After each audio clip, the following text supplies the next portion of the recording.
प्रधानमंत्री मोदी आज बिहार के दौरे पर हैं और बिहार के दौरे से पहले ही कांग्रेस समेत तमाम विपक्ष के दलों ने निशाना साधना शुरू कर दिया है। कांग्रेस प्रवक्ता पवन खेड़ा ने तो एक और कदम आगे बढ़ते हुए सीधे कई आरोप लगा दिए। प्रेस कॉन्फ्रेंस के जरिए पवन खेड़ा ने कहा है कि बिहार में वोट चोरी का बंदोबस्त तो बैठाया जा रहा है, लेकिन अगर वोट चोरी से काम ना चले तो जाते जाते गौतम अडानी को सारी चीजें सौंप रहे हैं। पवन खेड़ा ने आरोप लगाया कि बिहार में भागलपुर के पीरपैंती में 10 लाख पेड़, 1050 एकड़ जमीन राष्ट्रीय सेठ गौतम अडानी को पावर प्लांट लगाने के नाम पर दिया जा रहा है, जिसका सिर्फ शुल्क 1 रुपए प्रति वर्ष 33 साल के लिए लिया जा रहा है। जब आज प्रधानमंत्री नरेंद्र मोदी बिहार जा रहे हैं तब वहां के ग्रामीणों को नजरबंद कर दिया गया है। ये तमाम आरोप पवन खेड़ा की ओर से लगाए गए हैं।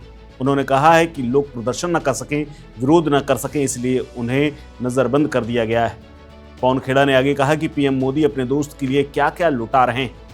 इसकी अगर वानगी देखनी है तो बिहार के भागलपुर में जहां 10 लाख पेड़, 1050 एकड़ जमीन को 1 रुपए सालाना के हिसाब से 33 साल के लिए गौतम अडानी को सौंपा जा रहा है। बिहार में पावर प्रोजेक्ट भी अडानी को सौंपा जा रहा है। पवन खेड़ा ने कहा कि चुनाव से पहले बहुत कुछ पीएम अडानी को सौंप देते हैं। महाराष्ट्र में जब चुनाव हुए थे तो उससे पहले पावर प्लांट का प्रोजेक्ट और धारावी के पुनर्निर्माण का काम भी अडानी को दे दिया गया था। इसी तरह झारखंड और छत्तीसगढ़ में भी चुनाव से ठीक पहले गौतम अडानी को कई प्रोजेक्ट दे दिए गए थे। ये बहुत लंबी लिस्ट है। जब बीजेपी को लगता है कि हम चुनाव हार जाएंगे तो उससे पहले गौतम अडानी को सौगातें दे देते हैं। क्या कुछ कहा है पवन खेड़ा ने, सुनिए। वोट चोरी का बंदोबस्त तो बैठाया जा रहा है, लेकिन राहुल गांधी भी सड़कों पर हैं, कांग्रेस पार्टी सड़कों पर है, इंडिया अलायंस सड़कों पर है, तो हो सकता है वोट चोरी ना हो पाए, हम होने भी नहीं देंगे। तो गौतम भाई को जाते जाते 1050 एकड़ जमीन दे दी जाए, यह निर्णय लिया गया।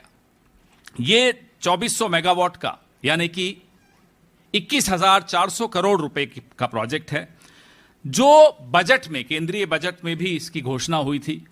तब ये नहीं बताया गया था कि निजी कंपनी द्वारा कराया जाएगा, तब ये कहा गया था कि भाई सरकार एक पावर प्लांट वहां स्थापित करेगी। उसके बाद सरकार ने बोला भाई वायबल नहीं है, सरकार तो नहीं करेगी।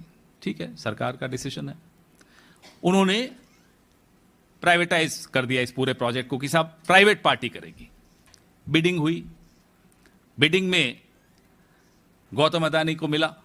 आप हैरान तो नहीं हुए होंगे, मैं भी हैरान नहीं हुआ, गौतम भाई भी हैरान नहीं हुए होंगे, और जिनको नहीं मिला वो भी हैरान नहीं हुए। कहानी यहां नहीं खत्म होती। कहानी सिर्फ पेड़ों की नहीं है, कहानी सिर्फ जमीन की नहीं है, कहानी सिर्फ ये रोते हुए किसानों की नहीं है। कहानी ये है कि बिहार की जमीन पर बिहार के पैसे से बना हुआ प्लांट, बिहार के कोयले से बनी हुई बिजली बिहार के लोगों को 6 रुपए प्रति यूनिट में बेची जाएगी।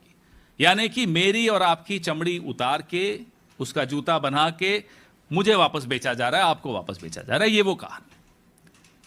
लूट, लूटने के बाद डबल लूट, ये सब प्रधानमंत्री के दोस्त होने का उनको लाभ मिल रहा है।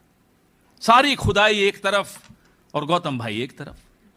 ये हो रहा है बिहार में। इस खबर में फिलहाल इतना ही। अपडेट्स के लिए बने रहिए वन इंडिया हिंदी के साथ। नमस्कार। Subscribe to One India and never miss an update. Download the One India app now.